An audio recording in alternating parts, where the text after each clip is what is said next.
Yo guys, what's up? This is Finntroll 1984 with some info on Battlefield 5. A happy 4th of July to my American viewers, by the way, because after the World War II hype, all eyes will be on the next release of EA games. Battlefield 5, Battlefield X.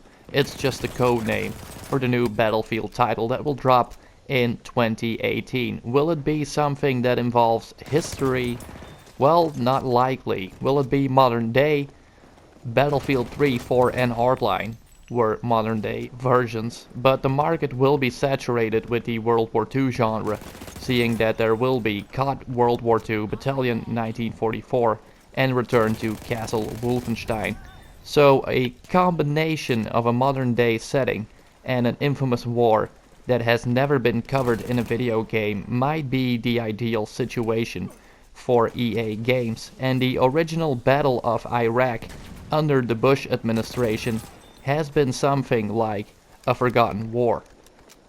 Iraq contains numerous cities for creating lifelike maps with plenty of height differentiation, meaning that there are multiple areas on a map where you can overlook a part of that map to make it more diverse. But this would be the first time ever that a studio tells the correct story of the horrors that were witnessed during the continuous struggle with Al-Qaeda in Iraq.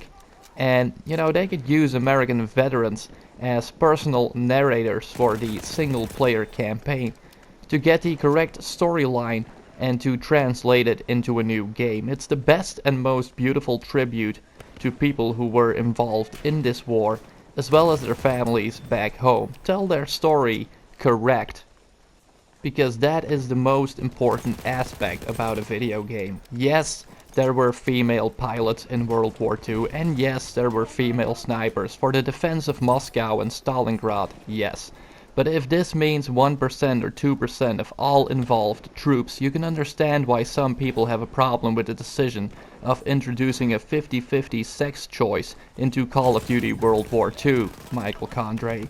And yes, Italy had black slaves from Ethiopia as well, but my point is, if history says 99%, or white men, sort of speak, don't introduce women and black people to a historic game just for the hip-hop factor.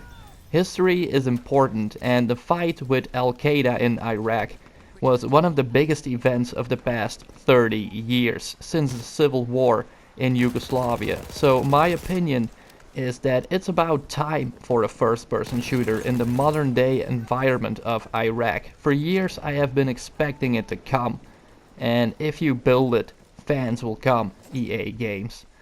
Shooters have had terrorists and rebel characters for years. So please let me know your opinions and your ideas. Is this a good idea or is this a bad idea? And now I have to compare Battlefield to Call of Duty, because that is a question I had from a subscriber a very long time ago. See, I am a Call of Duty veteran. I played for a good 7 years and I only missed Modern Warfare 2. I enjoyed the classic TDM playlist on Advanced Warfare, and trust me, COD World War II, it will have the same shooting system and more than likely the same hit detection as Advanced Warfare, because for a decade Activision has used the same server, and that is the main reason, my friends, why Call of Duty players switch to Battlefield 1.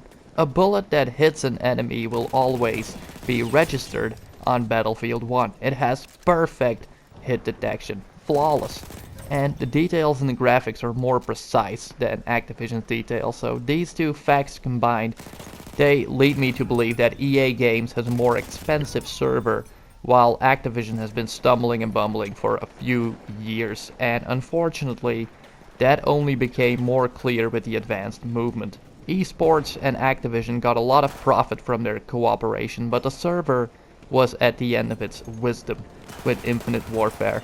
The movement speed was just too fast for that poor old server, and apparently there was nothing that Infinity Ward could change about it. Battlefield has loud gun noises, but not as brutal as the audio production of the weapons on Infinite Warfare. But seeing that Battlefield has really weird and unpredictable spawns, it's an excruciating task to get control in this game. If you do not cooperate with your teammates, that is. In that sense, Call of Duty is a complete lone wolf game, in my opinion. I only play well when I play by myself. But in Battlefield, I need my teammates to hold down buildings.